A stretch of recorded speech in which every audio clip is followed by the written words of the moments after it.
اعوذ باللہ من الشیطان الرجیم، بسم اللہ الرحمن الرحیم۔ ان یوٹیوب کے ناظرین گرامی السلام علیکم۔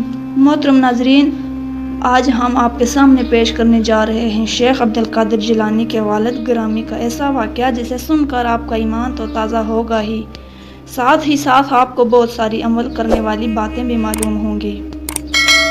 یہ واقعہ ہے سرکار غوث اعظم رحمۃ اللہ علیہ کے والد گرامی سید ابو صالحہ موسیٰ دوست جنگی۔ میری آپ سے گزارش ہے کہ اس واقعے کو مکمل دیکھنے کے لیے ویڈیو کو اینڈ تک ضرور دیکھیں۔ محترم ناظرین، حضرت سید ابو صالحہ موسیٰ جنگی دوست رحمۃ اللہ علیہ آپ سرکار غوث اعظم کے والد محترم ہیں۔ جنگی دوست لقب ہونے کی وجہ یہ ہے کہ آپ جنگ کو دوست رکھتے تھے۔ آپ اپنے نفس سے ہمیشہ جہاد فرماتے تھے اور نفس کشی کو نفس کو پاک رکھنے کا ذریعہ سمجھتے تھے۔ آپ بہت کامل ولی اور شریعت کے پیروکار تھے۔ آپ رحمۃ اللہ علیہ دریا کے کنارے رہتے تھے۔ آپ ہمیشہ اللہ تعالیٰ کی عبادت میں مشغول رہتے تھے۔ آپ رحمۃ اللہ علیہ نے کبھی پوری زندگی میں کوئی حرام شے نہیں کھائی، ہمیشہ حلال کمائی پر ہی گزر بسر کرتے تھے۔ آپ رحمۃ اللہ علیہ گاؤں میں مزدوری کرنے جاتے تھے اور وہاں سے جو پیسے ملتے تھے انہی سے کھانا خرید کر اپنا گزر بسر کرتے تھے، لیکن کبھی بھی کسی حرام شے کو پسند نہ کرتے تھے، ہمیشہ حلال ہی کھاتے تھے۔ آپ رحمۃ اللہ علیہ کو محنت کا بڑا شوق تھا اور اتنا ہی شوق عبادت الہی کا بھی تھا۔ آپ رحمۃ اللہ علیہ ہمیشہ دریا کے کنارے ہی رہتے تھے۔ آپ رحمۃ اللہ علیہ کا یہ معمول تھا کہ ایک دن اچانک اللہ کی مرضی سے آپ رحمۃ اللہ علیہ کی طبیعت خراب ہو گئی۔ آپ رحمۃ اللہ علیہ اتنے کمزور ہو گئے، چلنے سے قاصر ہو گئے تھے، یعنی بیماری کی وجہ سے آپ کے اندر اتنی بھی ہمت نہیں تھی کہ آپ مزدوری پر جا سکے۔ آپ کے پاس پیسے بھی ختم ہو چکے تھے، اس لیے کھانے کے لیے کچھ نہ تھا۔ یہ تو اللہ تعالیٰ کی طرف سے امتحان تھا۔ آپ رحمۃ اللہ علیہ ابھی اسی فکر میں تھے کہ آپ نے خیال میں روزہ رکھوں، مجھے ثواب بھی ملے گا اور اس مشکل وقت میں مجھے صبر بھی آ جائے گا۔ تو آپ رحمۃ اللہ علیہ نے دوسرے دن پانی سے سحری کی اور پانی سے ہی روزہ رکھ لیا۔ جب شام ہوئی تو آپ رحمۃ اللہ علیہ نے پانی سے ہی روزہ کھول لیا۔ ایسے ہی کچھ دن بیت گئے۔ کمزوری کی وجہ سے آپ کو بے ہوشی ہونے لگی۔ ایک دن اسی بے ہوشی کی حالت میں آپ کی نظر دریا کی موج پر گئی۔ آپ نے دیکھا کہ ایک سیب تیرتا ہوا دریا میں آپ رحمۃ اللہ علیہ کی طرف ہی آ رہا ہے۔ آپ رحمۃ اللہ علیہ سیب کو دیکھ کر بہت خوش ہوئے۔ آپ کے دل کو تسلی مل گئی، آپ کے دل کو قرار آ گیا، اپنے اللہ تعالیٰ کا شکر ادا کیا۔ اس دن بھی آپ رحمۃ اللہ علیہ روزے سے تھے۔ آپ نے سوچا کہ آج میں روزہ سیب سے ہی کھولوں گا، اب مجھے قرار بھی مل جائے گا اور میری بھوک بھی مٹ جائے گی۔ آپ رحمۃ اللہ علیہ اسی سیب کا انتظار کنارے پر بیٹھ کر کرنے لگے۔ سیب بہتا بہتا آپ رحمۃ اللہ علیہ کے پاس آیا۔ آپ رحمۃ اللہ علیہ نے اسے اٹھایا۔ جیسے ہی افطار کا وقت ہوا آپ نے اسے نوش فرما لیا۔ جیسے ہی آپ نے سیب کھایا تو اللہ کا شکر ادا کیا۔ آپ رحمۃ اللہ علیہ کے دم میں دم آ گیا، یعنی آپ کو راحت ملی، کیونکہ آپ رحمۃ اللہ علیہ کئی دن سے فاقہ کر رہے تھے۔ آپ نے وہ سیب نوش فرما لیا، یعنی کھا لیا۔ تو اس کے بعد آپ کو خیال آیا کہ میں نے سیب تو کھا لیا ہے، لیکن یہ مفت کا سیب جائز ہے۔ آج تک تو میں نے کوئی حرام کی کمائی نہیں کھائی، لیکن آج میں نے یہ مفت کا سیب کھا لیا، یہ مجھ پر جائز ہوگا؟ یہ سوچ کر وہ بہت پریشان ہوئے۔ تو آپ رحمۃ اللہ علیہ نے سوچا کس جگہ سے یہ سیب آیا ہے، کیوں نہ اس کی طرف جایا جائے اور جس طرف سے یہ سیب گرا ہے اس درخت کے مالک سے معافی مانگی جائے۔ اگر اس کا مالک مجھے معاف کر دے گا تو میرا یہ گناہ تل جائے گا۔ جس جانب سے یہ سیب آیا تھا آپ رحمۃ اللہ علیہ نے دریا کے کنارے اسی جانب سے جانا شروع کر دیا۔ آپ رحمۃ اللہ علیہ کی آنکھوں میں آنسو تھے۔ آپ رحمۃ اللہ علیہ نے اسی جانب جا رہے تھے۔ تھوڑی ہی دور گئے کہ آپ کو اچانک سیبوں کا ایک باغ نظر آیا جو اس دریا کے کنارے ہی تھا۔ ایک درخت کی ڈالی اس دریا کے اوپر ہی تھی۔ اس درخت پر بہت سارے سیب لگے ہوئے تھے۔ آپ نے خیال فرمایا یہ سیب اسی درخت کا ہے جو گر کر اور دریا میں بہہ کر میری طرف پہنچا ہے۔ آپ نے جیسے ہی اس باغ کو دیکھا تو اس کی جانب گئے۔ آپ جیسے ہی داخل ہوئے تو آپ نے دیکھا کہ ایک بزرگ عبادت الہی میں مشغول تھے۔ آپ رحمۃ اللہ علیہ وہی بیٹھ کر انتظار کرنے لگے۔ جیسے ہی بزرگ عبادت سے فارغ ہوئے تو آپ رحمۃ اللہ علیہ کی بہت بڑے ادب سے کھڑے ہو گئے اور ان بزرگ سے فرمایا کہ حضور مجھ سے ایک بہت بڑا گناہ ہو گیا ہے، میں آپ کا بہت بڑا قصوروار ہوں، مجھے معاف کر دیجئے۔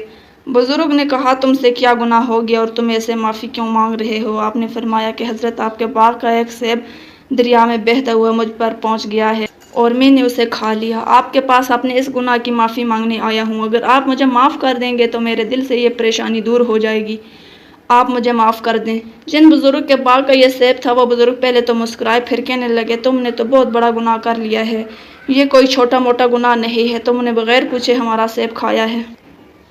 میں اس بات کو ایسے ہی درگزر نہیں کروں گا، جو تم نے غلطی کی ہے میں اس کی تمہیں سزا دوں گا۔ تو حضرت صالحہ رحمۃ اللہ علیہ فرمانے لگے کہ آپ مجھے جو سزا دیں گے مجھے قبول ہے، میں نے گناہ کیا ہے تو میں سزا کا بھی حقدار ہوں۔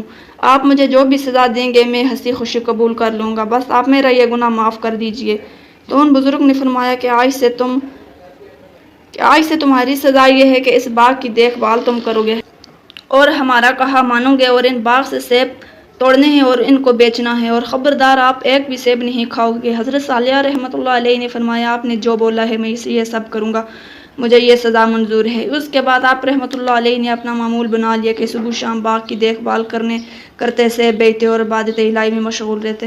وہ بزرگ آپ رحمۃ اللہ علیہ پر نظر رکھے ہوئے تھے۔ آپ رحمۃ اللہ علیہ کی ہر ادا ان کو بہت اچھی لگتی تھی، کیونکہ آپ رحمۃ اللہ علیہ اصولوں کے مطابق ہی کام کر رہے تھے۔ حضرت ابو صالحہ کو کام کرتے کرتے کئی برس بیت کے ایک دن حضرت ابو صالحہ ان بزرگ کے پاس گئے اور کہنے لگے کہ حضور میری سزا کب منظور ہوگی اور کب اپنے گھر واپس جا پاؤں گا؟ ان بزرگ نے فرمایا کہ ابھی کچھ اور وقت باقی ہے، اس کے بعد تمہاری سزا پوری ہو جائے گی۔ حضرت ابو صالحہ نے فرمایا ٹھیک ہے، آپ جیسا کہتے ہیں میں ویسا ہی کروں گا۔ اس کے بعد آپ واپس باغ کی دیکھ بھال کرنے لگے۔ کچھ سالوں بعد پھر ایک دن بزرگ کی بارگاہ میں گئے اور کہنے لگے کہ میری سزا ابھی تک پوری ہوئی ہے کہ نہیں؟ ان بزرگ نے فرمایا کہ تمہاری سزا پوری ہو چکی ہے، لیکن ابھی میں تمہیں ایسے نہیں چھوڑوں گا، ابھی بھی میری ایک شرط ہے۔ آپ رحمۃ اللہ علیہ نے کہا کہ کیسی شرط، کون سی شرط ہے؟ تو ان بزرگ نے فرمایا کہ میری ایک اولاد ہے، لڑکی ہے، منہ سے گونگی ہے، کانوں سے بہری ہے، آنکھوں سے اندھی ہے اور پیروں سے پائج ہے۔ وہ جوان ہو گئی ہے لیکن میرے دل کا چین بھی ہے، پھر میں اس کی شادی کرنا چاہتا ہوں۔ پھر ان بزرگ نے فرمایا میری بیٹی کے ساتھ نکاح کرنا ہوگا، تمہاری غلطی پھر معاف ہوگی۔ حضرت ابو صالحہ رحمۃ اللہ علیہ نے فرمایا کہ ٹھیک ہے، آپ جو چاہو وہ کرو، لیکن میری غلطی معاف کرو۔ پھر ان بزرگ نے اپنی بیٹی کا نکاح حضرت صالحہ سے کروا دیا ہے اور حضرت صالحہ کو رہنے کے لیے کمرہ بھی دے دیا اور کہا کہ آپ اپنے شریک حیات کے ساتھ وہیں پر رہ سکتے ہو۔ جب آپ دونوں کا نکاح ہو گیا تو آپ رحمۃ اللہ علیہ اپنے کمرے میں داخل ہوئے جہاں پر دلہن بیٹھی تھی۔ آپ رحمۃ اللہ علیہ نے جیسے ہی اپنی دلہن پر نظر ڈالی تو وہ صحیح سلامت تھی، اس کے اندر کوئی عیب نہیں تھا۔ وہ گھبرا گئے، سوچنے لگے کہ میری دلہن تو اندھی ہے اور پیر سے بھی اپائج ہے اور بے زبان بھی ہے، لیکن یہ تو بہت خوبصورت اور صحیح سلامت ہے، شاید یہ کوئی اور لڑکی ہے جو یہاں پر آ گئی ہے۔ جیسے ہی آپ کو لگا کہ کوئی اور عورت ہے، بھاگتے ہوئے کمرے سے دوڑتے ہوئے ان بزرگ کے پاس پہنچے اور ان سے کہنے لگے کہ حضور کمرے میں تو کوئی اور لڑکی ہے، میری دلہن اندر نہیں ہے۔ ان بزرگ نے کہا کیا ہوا، گھبرا کیوں گئے ہو، وہ تمہاری ہی دلہن ہے۔ آپ نے کہا نہیں حضرت، پہلے ہی ایک سیب کی سزا اب تک سہ رہا ہوں، بڑی مشکل سے پہلے گناہ معاف کروایا ہے، اب میں کوئی اور گناہ نہیں کرنا چاہتا۔ وہ عورت کوئی اور ہے جو اندر دلہن بنی بیٹھی ہے، وہ تو صحیح سلامت ہے۔